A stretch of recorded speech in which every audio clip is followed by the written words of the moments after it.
Phone मेरा, SIM card मेरा, number मेरा, तो सर रिचार्ज खत्म होने के बाद आउटगोइंग कॉल बंद होना समझ आता है, लेकिन इनकमिंग कॉल बंद होना सरासर मनमानी है।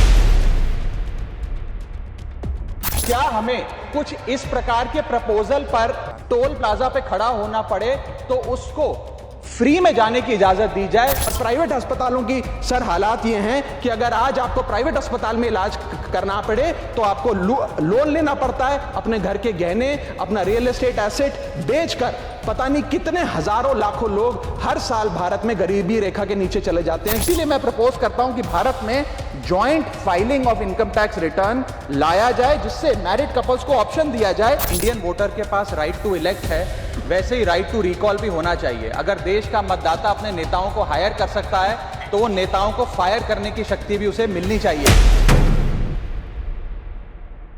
मुझे जब जब पार्लियामेंट में बोलने का मौका मिलता है मैं जनता के मुद्दे उठाता हूँ और शायद ऐसे टॉपिक्स उठाता हूँ जिसे आमतौर पर संसद में नहीं उठाया जाता। लेकिन क्या जनता के मुद्दे उठाना, पब्लिक इश्यूज पे बात करना कोई अपराध है?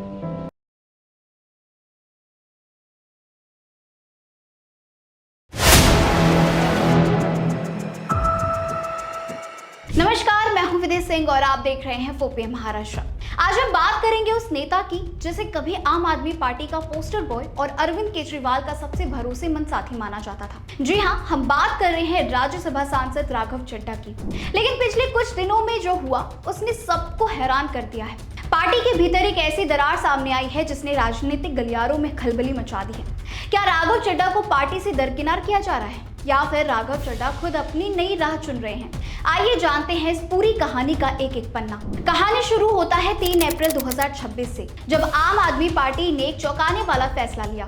पार्टी ने राघव चड्ढा को राज्यसभा में डिप्टी लीडर के पद से हटा दिया और उनकी जगह अशोक कुमार मित्तल को ये जिम्मेदारी सौंप दी। इतना ही नहीं, खबर ये भी आई कि पार्टी ने राज्यसभा सचिवालय को एक पत्र लिखा और अनुरोध किया कि राघव चड्ढा को अब आपके कोटे से बोलने का समय न दिया जाए। वहीं पार्टी की ओर से गंभीर आरोप लगाए गए। आपके राष्ट्रीय प्रवक्ता अनुराग दांडा और अन्य नेताओं ने दावा किया कि राघव चड्ढा पार्टी की विचारधारा से हटकर काम कर रहे हैं, जिसमें कुल 3 आरोप आते हैं। आरोप नंबर 1, उन्होंने पंजाब के रुके हुए फंड जो कि 8,000 करोड़ रुपए के बताए जा रहे हैं, उस मुद्दे पर संसद में केंद्र के खिलाफ पार्टी का समर्थन नहीं किया।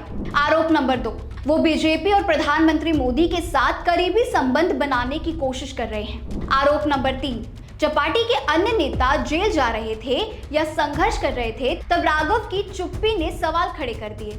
इन आरोपों पर राघव चड्ढा शांत नहीं बैठे। उन्होंने सोशल मीडिया पर एक भावुक और कड़ा वीडियो संदेश जारी किया कि जो लोग आज मुझ पर आरोप लगा रहे हैं, झूठे आरोप लगा रहे हैं, कि हर झूठ को बेनकाब किया जाएगा और हर सवाल का जवाब दिया जाएगा, क्योंकि मैं घायल हूं, इसीलिए घातक हूं। राघव ने पूछा, क्या जनहित के मुद्दे उठाना कोई अपराध है? क्या मैंने कोई गुनाह कर दिया? उन्होंने साफ कहा कि वे एक ऐसे दरिया हैं जो वक्त आने पर सैलाब बन सकते हैं। राघव ने पार्टी के उन आरोपों को सिरे से नकार दिया कि वह भाजपा के करीब जा रहे हैं। उन्होंने अपनी चुप्पी को अपनी हार न समझने की चेतावनी भी दी। आपको याद दिला दें कि यह राघव चड्ढा का पहला बड़ा संकट नहीं है। 2023 में भी उन्हें राज्यसभा से निलंबित कर दिया गया था। उन पर आरोप था कि उन्होंने बिना सहमति के 5 सांसदों के नाम एक समिति के लिए प्रस्तावित किए थे। तब पार्टी उनके साथ खड़ी थी। सुप्रीम कोर्ट तक लड़ाई लड़ी गई और उनका निलंबन बहाल हुआ। लेकिन 2026 की यह लड़ाई बाहरी नहीं बल्कि अपनों से ही है। क्या उनके मॉडल से महाराष्ट्र को कुछ सीखने को मिला?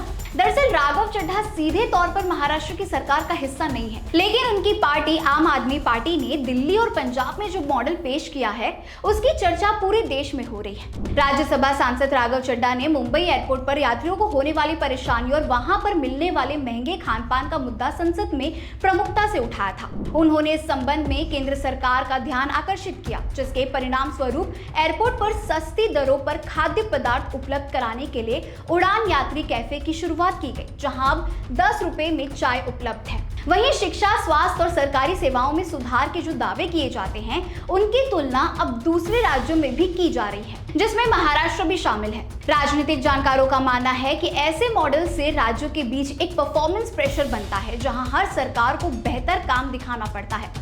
महाराष्ट्र में भी अब जनता सवाल पूछ रही है, क्या ये भी शिक्षा और स्वास्थ्य में वैसा ही बदलाव हो सकता है? क्या सरकारी सेवाएं और आसान बन सकती हैं? यानी भले ही राघव चड्ढा सीधे तौर पर महाराष्ट्र में सक्रिय ना रहे हो, लेकिन उनकी राजनीति ने एक बहस जरूर छेड़ दी है। वेल, आपकी क्या राय है हमें कमेंट सेक्शन में लिखकर जरूर बताना। आम आदमी पार्टी द्वारा किए गए राघव चड्ढा के साथ यह अन्याय क्या ये सही था?